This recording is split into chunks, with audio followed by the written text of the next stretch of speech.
Welcome to the Concord Free Public Library and the sixth in the Leslie Rydell Memorial Lecture Series. Thanks to the generosity of the Rydell family, we have been able to meet some of the most highly regarded and recognized authors and illustrators in today's children's and young adult literature. I would like to thank my colleagues Al Rodriguez for setting up for the program and Caroline Neve for the technical help. Porter Square Books is providing books for an autograph session, and the Friends of the Library will provide a reception after the talk. Tonight we are going to hear from Grace Lynn. Grace grew up in upstate New York with her parents and two sisters. As a student, she worried about what she was going to be when she grew up. An award that she received in school helped her on her way to her career decision. She attended the Rhode Island School of Design and soon made her mark in children's literature with her stories and artistic talent. Her first book, The Ugly Vegetables, was published in 1999. This and the numerous subsequent picture books illustrate the different aspects of life in her Taiwanese culture and how she tries to fit it in with the American way of life. Ling and Ting, Grace's first early reader, was awarded the Theodore Geisel Honor in 2011. The novels The Year of the Dog and The Year of the Rat are semi-biographical. Her middle grade novels have received numerous honors. Where the Mountain Meets the Moon was chosen as the 2010 Newbery Honor Book. The companion book, Starry River of the Sky, has been followed by When the Sea Turned to Silver. These three books are folk stories created by a master storyteller. Grace was recognized as the champion of change for Asian American and Pacific Islander art and storytelling at the White House. I'm quoting her. Books erase bias, they make the uncommon everyday and the mundane exotic. A book makes all cultures universal. Please join me in welcoming Grace Lynn.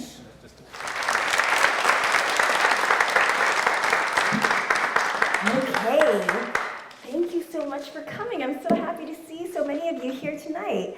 After that wonderful introduction, I almost feel like I don't need to say anything, but but I guess you want to hear me say something. So I'm Grace Lynn. I'm an author and illustrator of all different kinds of books. Like she said, I'm an author and illustrator of picture books, I'm an author and illustrator of early readers, and I'm an author and illustrator of novels. And you'll notice that a lot of my books have Asian American or Asian culture on it. And usually when students see the books, and then they see me, and then they look back at the books, and then they look again at me and they say, wait a minute, are your books real? Are your books about you? And I have to tell them that I have a lot of books that are not about Asian culture, that are not about Asian characters, and of course these books are not real. Like I do books about monkeys that celebrate Christmas and chickens that swim, and of course they're not real.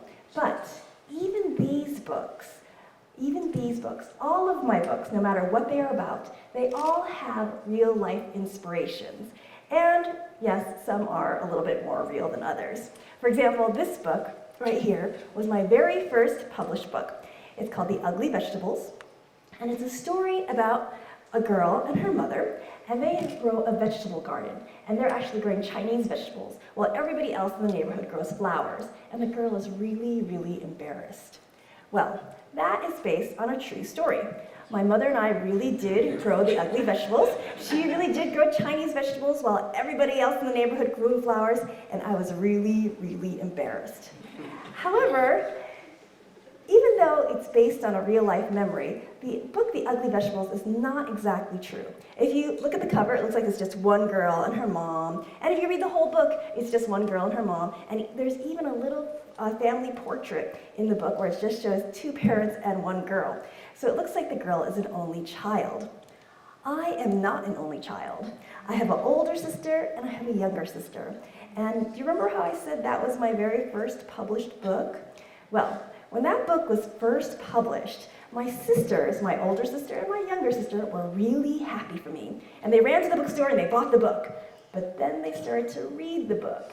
And then they weren't so happy for me anymore. They started to get really mad at me. And they both called me up and they said, oh, you wrote a book about you and Mom, and you didn't put us in it. You can't do that. And they were so angry at me. And they made me promise that I wouldn't cut them out of any more books. So that's why you could see in a lot of my other books, like Fortune Cookie Fortunes or Dim Sum for Everyone, that there's always 3 girls, an older sister, a younger sister, and the middle sister. Because they made me promise I wouldn't cut them out of any more books about our family. So if you want to know which ones are directly inspired by my real true life, all you have to do is see how many girls there are in the family. If there's 3 girls, then you know it's pretty true to my real life. If it's just like 1 girl or a boy, then you know that it's probably a character I made up. But my sisters made me keep this promise even when I started writing novels. For example, this is my novel, The Year of the Dog, and these are the characters in The Year of the Dog. There's Mom, there's Dad, there's the older sister Lissy, the younger sister Kai Kai, and then there's the main character Pacey. And of course, this is my family growing up. I have a mom, I have a dad, I have an older sister Lissy, I have a younger sister Kai Kai, and even though you know me as Grace Lin, my Chinese name is Pacey. So you can see that I didn't even change the names. I kept the names exactly like they were in real life. And not only did I not change the names, I didn't change the personalities either. So if you read the books, you'll know that Kai Kai in the books, she's about this age, and she's not doing too much, and that really was how she was. She wasn't doing too much, she was just following us around. But the older sister Lissy, in the books, you'll know she's always teasing and tormenting the other 2. In The Year of the Dog, she chases after Pacey with window washing cleaner. In The Year of the Rat, she jumps on the bed to make the baby cry. Well, the reason why I wrote Lissy that way is because that's really how she was in real life. She was always teasing and tormenting me. I don't have a photo of her chasing me with window washing cleaner, but I do have a photo of her putting me in the garbage can. So look, that's me in the garbage. Look, there's Lissy. Look how happy she is putting me in the garbage can. So you can see that Lissy's personality is exactly the same as it is in the book. And there's other things that are from real life in the book too. So The Year of the Dog, I would say, is like 90%, 95% true, because this is the house where the main characters live in, and they live in upstate New York. And this is the house that I grew up in, and this was also in upstate New York. Now, in The Year of the Dog, Pacey is the only Asian girl in her school, except for her sisters. In fact, they're the only minority family in the whole town, and that makes her feel really uncomfortable. And the reason why I wrote her that way is because that's how I grew up. I was the only Asian girl in my whole school, except for my sisters, and we were like the only minority family in the whole town. And yes, I did feel kind of uncomfortable. But in The Year of the Dog, Pacey is the only Asian girl in the whole school, except for her sisters, until one day, another Asian girl moves into town and they become best friends. And in the book, that girl's name is Melody. Well, that happened to me in real life too. I was the only Asian girl in my class until another Asian girl moved into town and we became best friends. But her name was not Melody. Her name was Alvina. So I changed her name for the book. And there's a reason why I changed her name, and I'll get to that in a moment.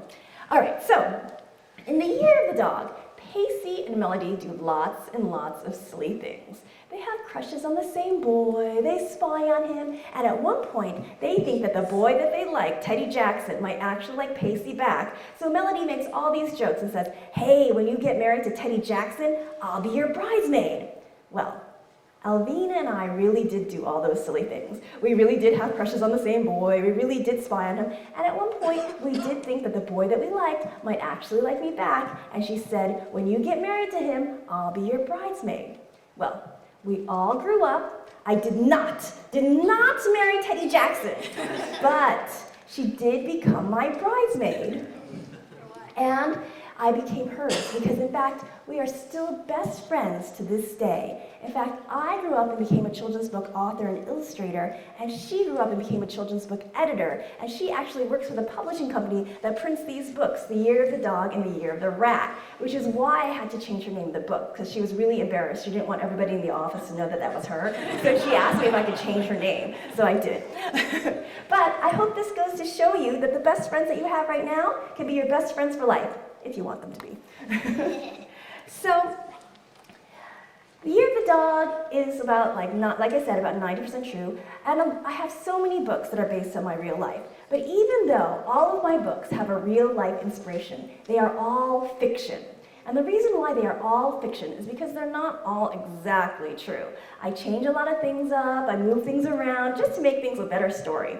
And there's a lot of different ways in how I do that.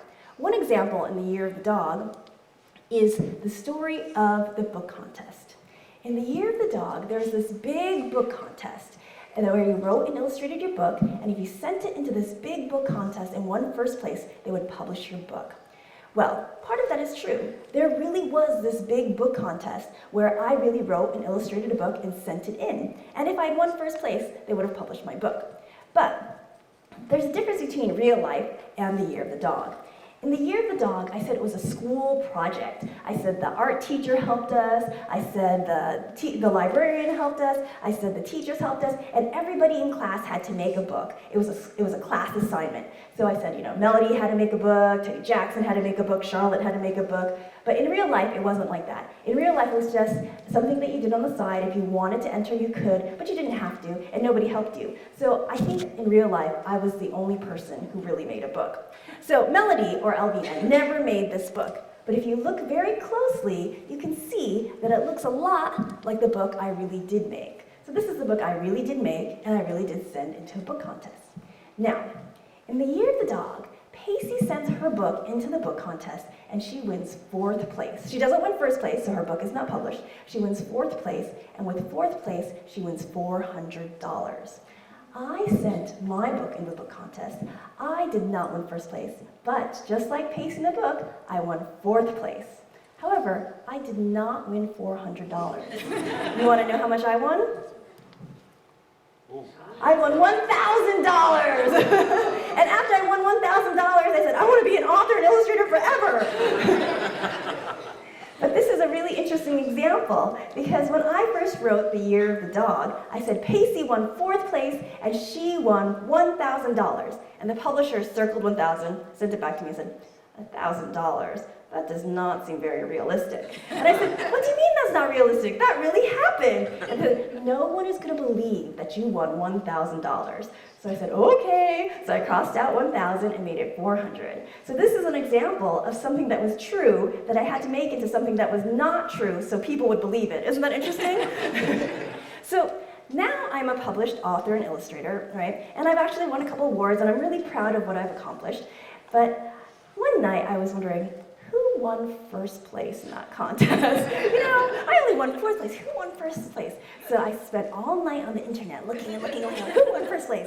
And I found out that the person who won first place is, now he's a man, but back then he was a boy, called Dave Pilkey, who you may or may not know as the author and illustrator of Captain Underpants. So,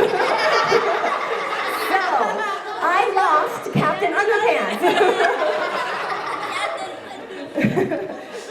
But if you have to lose to anybody, it's good to lose to Captain Underpants, don't you think? So I have a lot of other books that are not based directly on my real life, but they are inspired by things that happened in my real life. These particular books, Where the Mountain Meets the Moon, When the Sea Turned to Silver, and Starry River the Sky, have a very poignant real-life inspiration. Do you remember how I told you that I was the only Asian girl in my school? And I was actually the only Asian girl in my class, and that made me feel really, really uncomfortable. So uncomfortable that when I was younger than most of you, that I decided that I was just going to pretend that I wasn't Asian. I was just going to pretend that I looked like everybody else in my class. And I did a really good job pretending. In fact, I tried, and most of the time I forgot. So every time, but my mom was really sad that I wanted to forget that I was Asian. She tried to do all these things to remind me of our Asian heritage. She tried to teach me how to speak Chinese, I wouldn't learn. She tried to teach me how to write Chinese, I wouldn't learn. She tried to buy me Chinese clothes, I wouldn't wear them. She tried to do all these things to get me interested in our Asian heritage.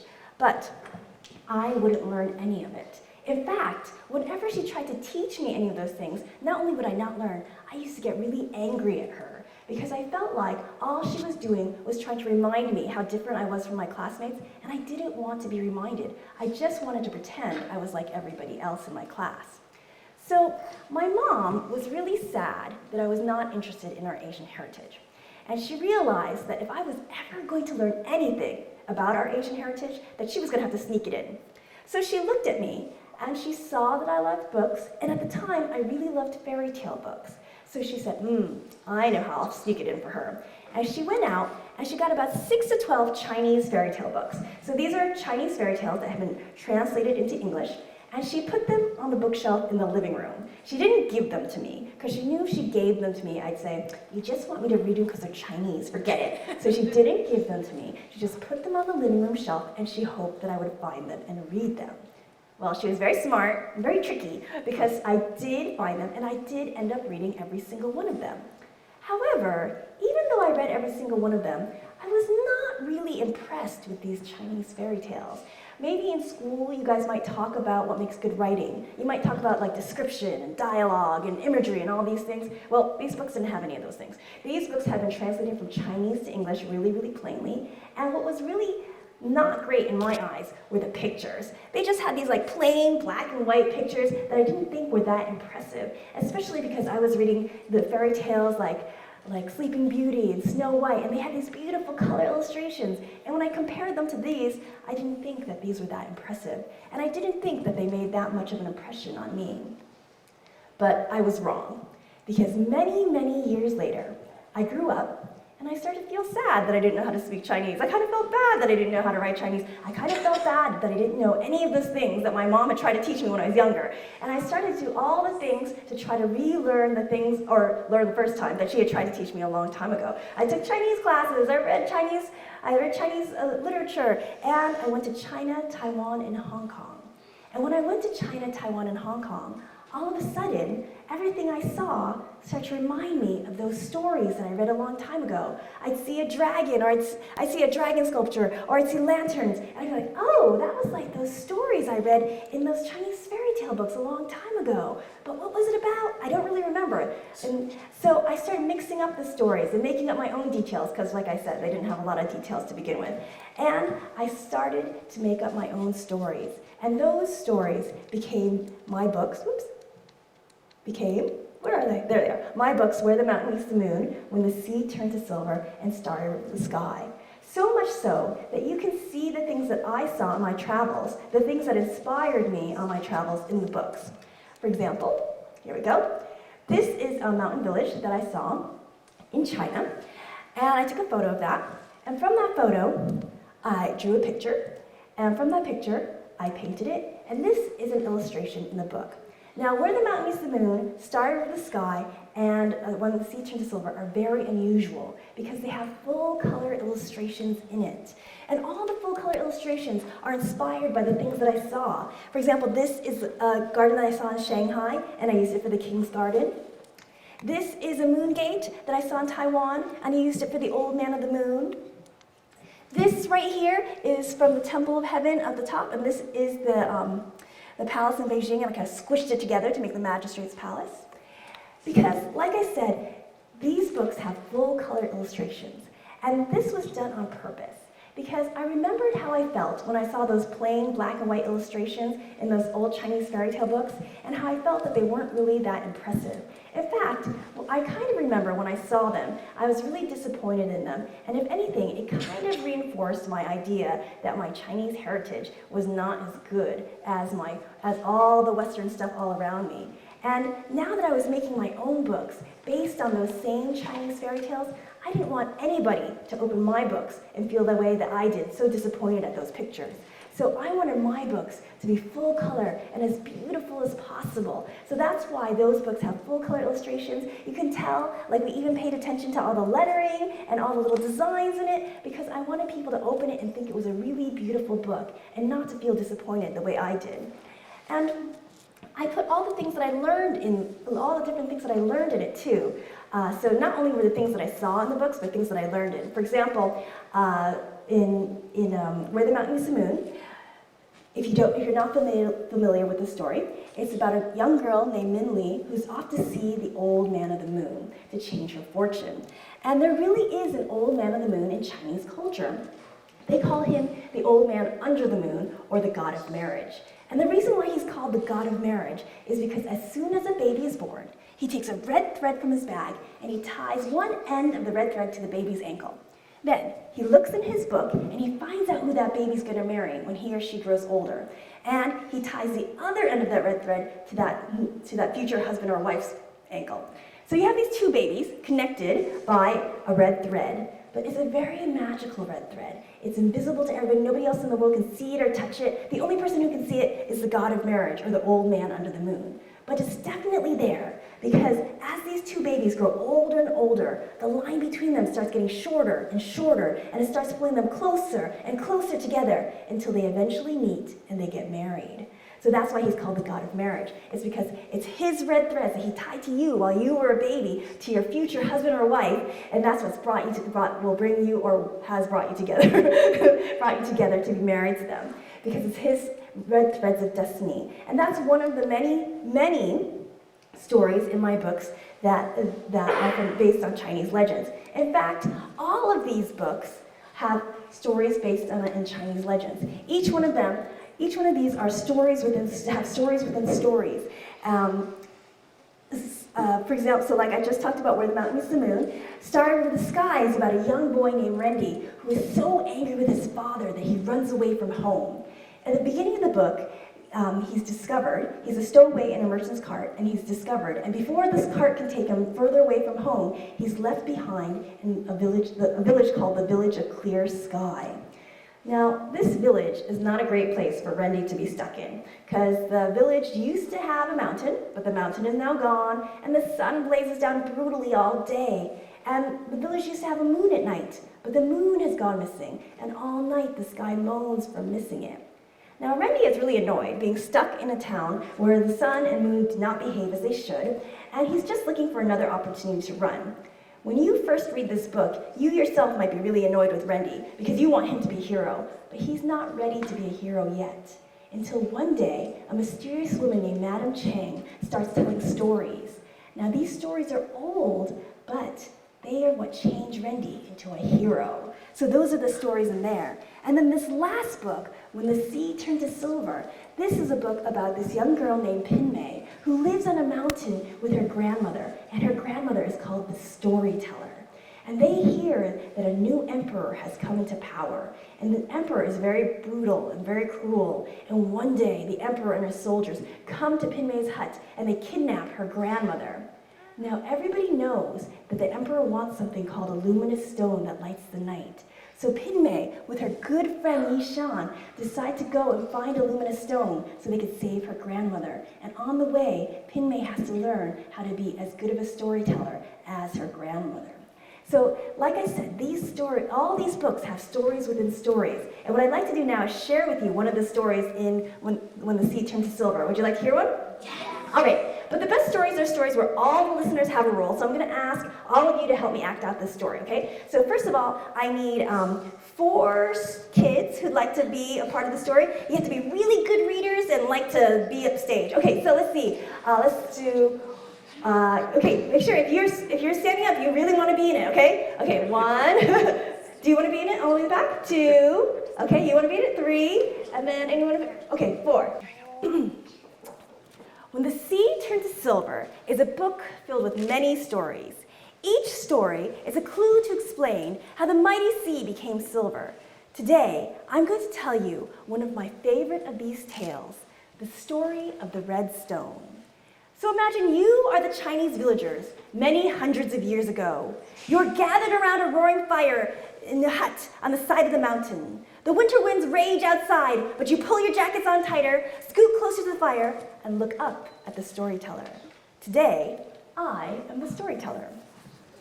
Now, storytellers are happiest when the villagers are involved with their stories. Watch our village elder, who will show you the words to say in unison and the sounds to make all together. Together, we will tell the story of the Red Stone. Shall we begin?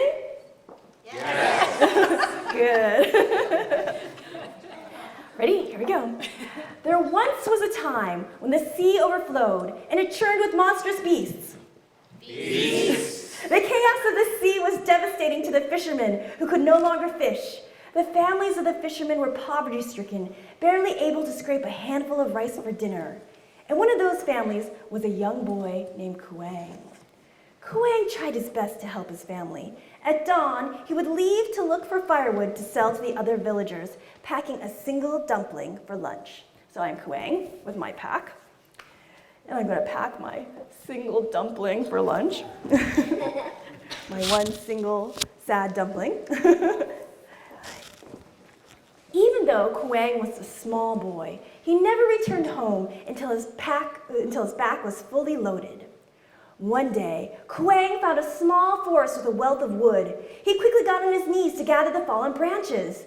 As he did so, he saw something red reflect through the sun filtering through the trees. Curious, he picked it up. It was a red stone. It was small and round and smooth, and while it did not glow, it was so shiny that Kuang could see himself reflected in it. It was rather pretty, so Kuang thought he would give it to his mother. He put it in his bag and continued to gather wood. But then, something unexpected happened at lunchtime. When he went to get out his lunch, instead of just one dumpling, he found 2 dumplings. Kuang scratched his head. He was sure there had only been 1 dumpling in the morning. Kuang pulled the red stone from his bag. Had the stone done something? So, when he returned home that evening, instead of giving the stone to his mother as he planned, he decided to slip it inside the family's nearly empty rice jar. Whoops. So here's the family's nearly empty rice jar. Nearly empty, right? And he says, all right, I'll put it in here. See what happens. Maybe that'll do something. He shakes it up, and he turns it around and around and around. And he goes, oops, don't break it. And he goes, all right. So he said, well, it might have taken a while for the dumpling, right? So maybe I'll let it sit overnight and see what happens. So the next morning, before anyone woke up, Kuang snuck over to the rice jar and peeked inside. The rice jar was full.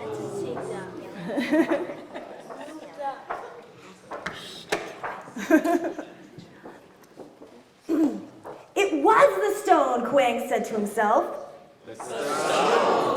He decided to put the stone inside their nearly empty money box.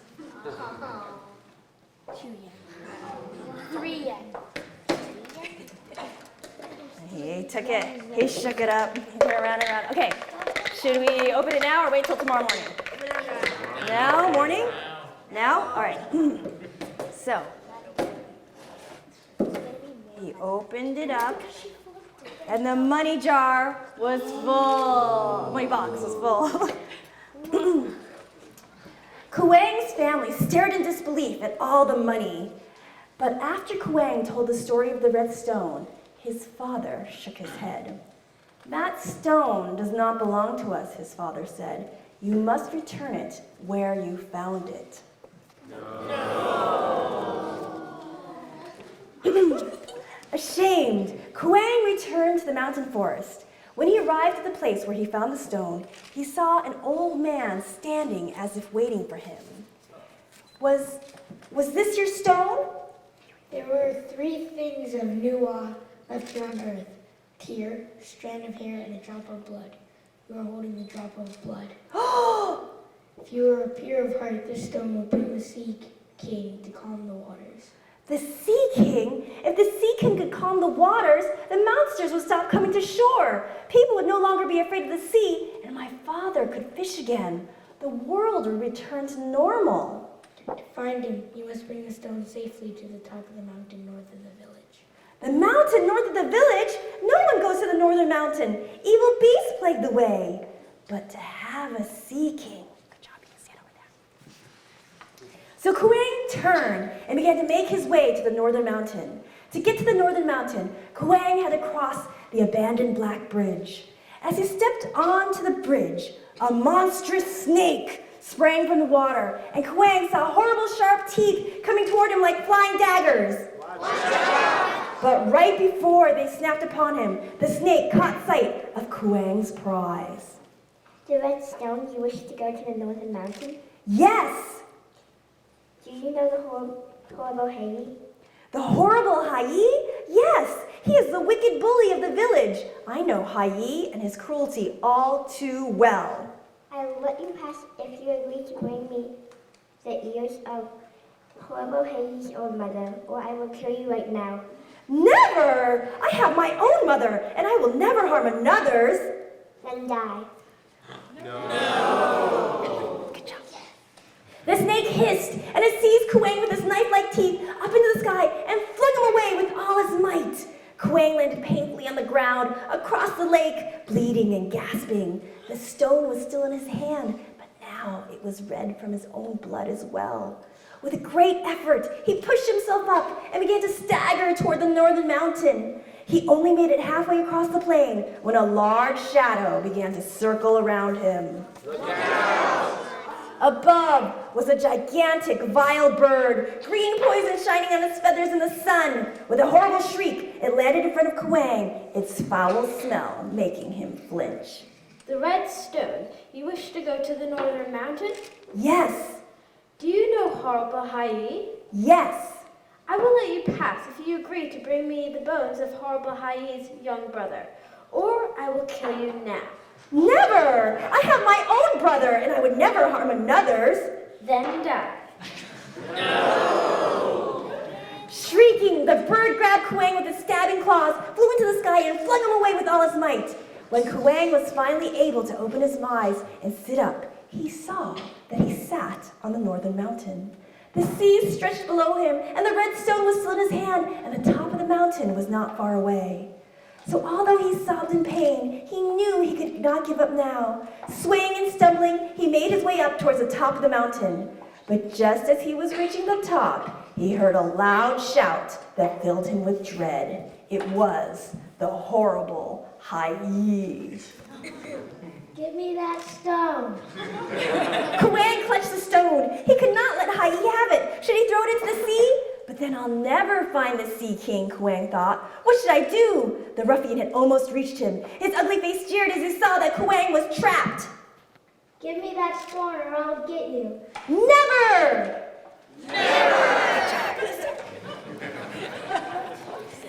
So, to keep the stone from the horrible Hai, Kuang put the stone in his mouth and swallowed it.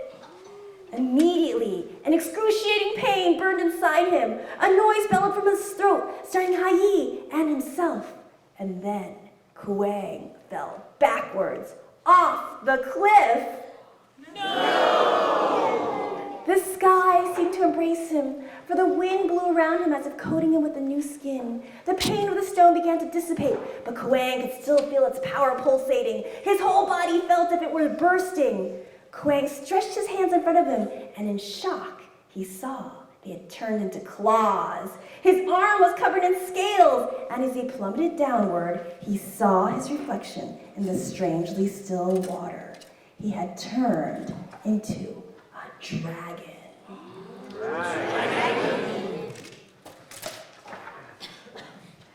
The sea stirred. A wild whirlpool began to spin, its white waves becoming a herd of dragon horses racing to herald him in. When Kuang touched the water, a crashing roar echoed, and the entire sea opened, as if welcoming in an honored ruler. For it was Kuang, the new Sea King, had arrived. So Kuang proved on the mountain that he was pure of heart. He would not hurt others, not even to save himself. Kuang proved himself worthy of being king, and he became the majestic dragon that rules the sea. And that's the end. Did you like it? Yay, good job! Good job! Well done. Okay, you could just take off all your stuff and just put it right here. So, that was the end of my part of the presentation. This is a good time if anybody has any questions or comments they'd like to ask. Questions probably preferable. This is a good time. Does anybody have any questions they'd like to ask me? Go ahead. How did you make the money get How did I make, you want to know the trick? You sure you want to see the trick?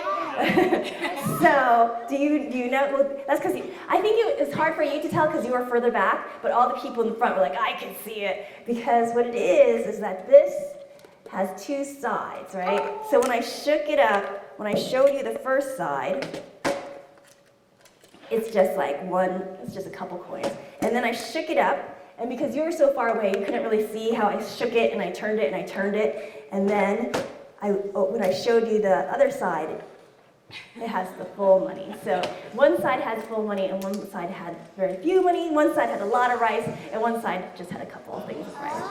See, so I shook it all up. See, but it works a lot better. See, it's much more of a surprise when you sit back there. See, you don't want to, now I ruined it, right? It's not as much fun.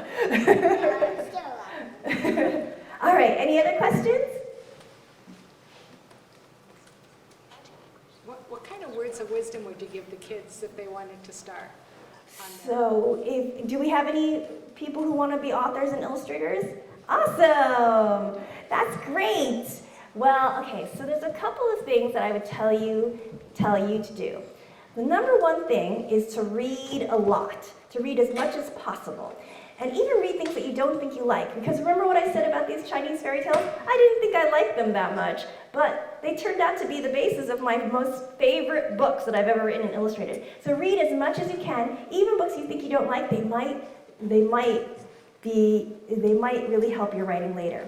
The second thing I think that is really important, a lot of teachers and people say, write what you know. And I do think that's important, but what's even more important is to write what you want to know. A lot of my books are about Chinese culture, not because I know so much about it. In fact, I know so little. Remember how I said I refused to learn so much when I was your age? Well, it's only as an adult that I'm trying to learn more. And because I want to learn so much more, that's why I make my books. So my books are kind of my way of trying to learn the things that I didn't learn when I was younger. So you should write things that you want to know about, not so much what you already know. So those are my two big pieces of advice.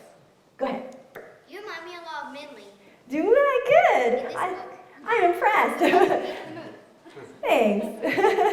Does anybody else have a question? Okay. Do you have a place or a routine or a ritual that you use to prepare to write? Is there a special spot where you go off or where you write? So I have a 4-year-old daughter. And before I had her, it was a lot easier to write and illustrate. And I used to be a little bit more free-flowing. I could when I really felt like it, I could work all night, And if I wasn't feeling it that day, I'd be like, oh, it's all right, I'll just write tomorrow. But now I've found that I have to try to be more regulated, and it's been a really difficult adjustment, and I still haven't really quite found the right balance. This last book, When the Sea Turned to Silver, it took me 6 years to write and illustrate. It's the longest out of any of the books I've written and illustrated, and part of it is because I'm still working on trying to figure out how to work and have a child at the same time. So hopefully I'll be a little faster next time around. Go ahead. Once you came to me and my friend Cassie's school. Which school was it? Thoreau. Oh yeah! Writing the book Where the Mountain Meets the Moon. Oh! And so it's kind of cool that it was long ago when you were making the book, and now it's. Now you have the whole finished book in front of you. Yeah, it's so neat. Okay? Do you think you want to write another novel, or are you done writing? I'll probably try to write another novel, but because this one took me 6 years, I'm hoping the next one doesn't take me 6 years. But I hope to write another one. I have this idea about writing a story about a girl who writes fortune cookies that come to life, but I don't know how long it'll take me to write. Go ahead. When you do your illustrations, do you have an idea in your mind before you draw, or does it kind of come to you as you're drawing? Usually I write the words first, the story, so usually the stories, and when I'm writing the stories, I usually have an idea of what I'd like it to look like, and so after the story's all done, I go back and then I pick the images that are the most vivid to me, and I draw them. At least that's how it is for the novels. The picture books, I haven't done a picture book in a long time, and I'm returning to picture books. I'm working on one right now, and it's a little bit different of a process. Go ahead.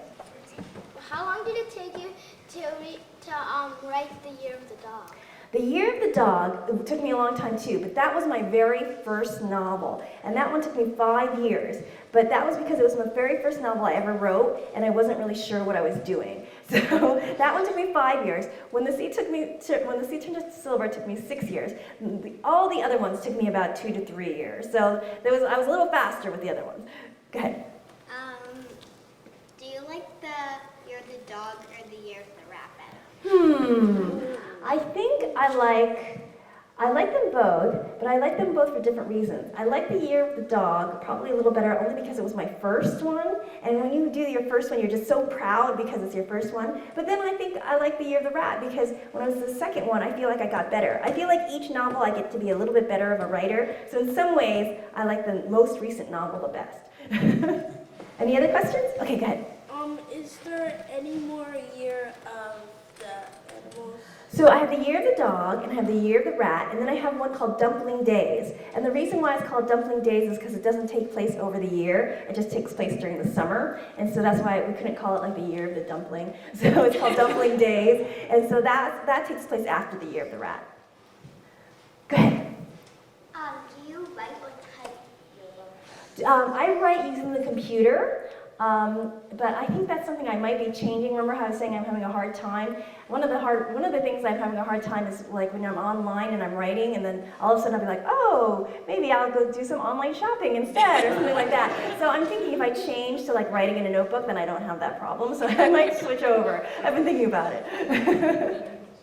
Any other questions? Go ahead. Any movies? Any movies? So this is kind of a sad story. I'll tell you the story.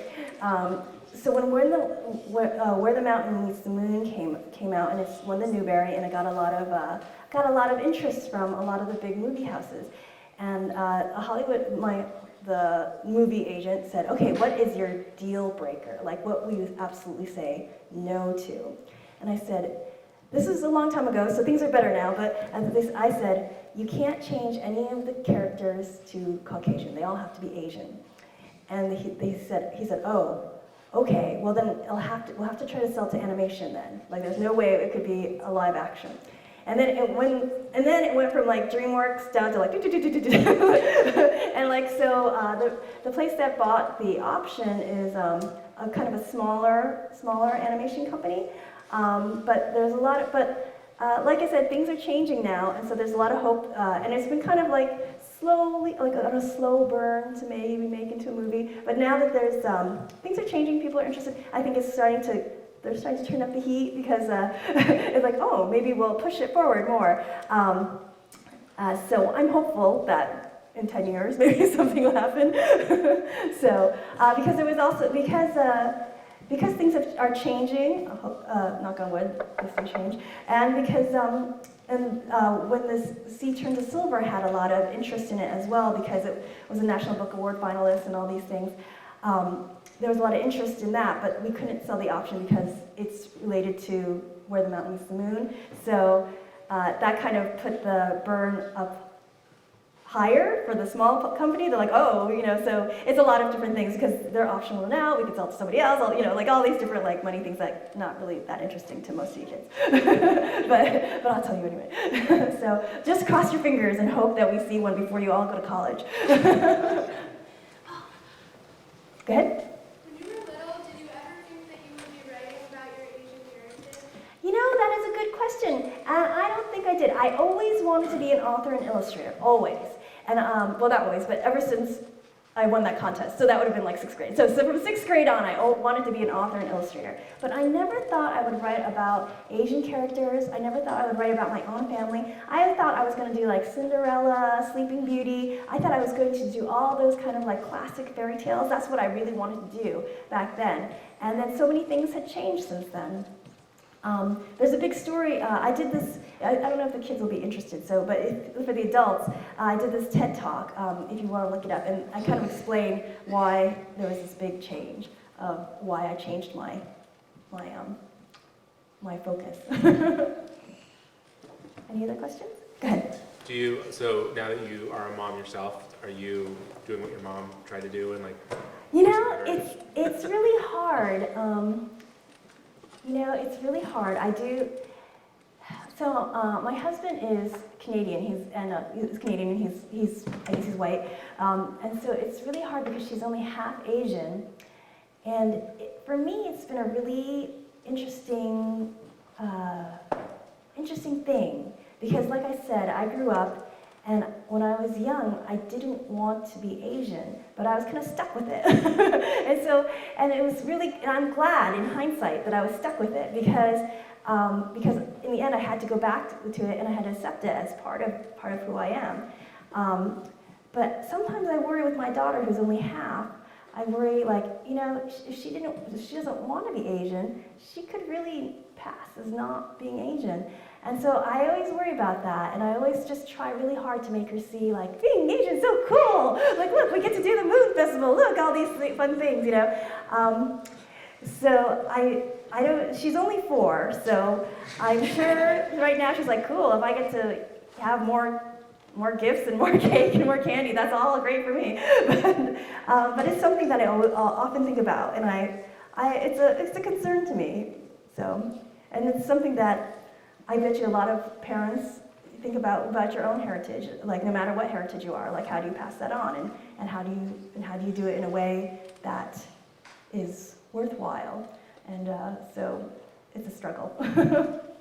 Go ahead. Wheelock College teacher, Where the Mountain Meets the Moon, and how was that to see it as a play? Oh, it was awesome. I'm so excited. that was the best adaptation that I've seen. They've done a lot of, Where the Mountain Meets the Moon has been a play at many different places, but the Wheelock one I thought was done really especially well. They actually just sent me an email, I hope I'm okay to tell you, but they're going to do Starry Over the Sky in 2018, so I hope you guys go see that one. 12 years? Yeah, I know, it takes a long time. But it'll be worth it. It'll be a really good play. Go ahead. If we want to get your autograph, where do we go? I'm happy to give you my autograph after there. I'm just going to clean this all up. You guys can go have some nice cake and drinks and cider, and I'll clean this up, and then I'll come on out and I'll sign whoever's books wants to be signed. Wait, which kind is the cake? I don't know. I don't know, but I bet you it's delicious. So I think that's the end. What I thought I'd do is sing.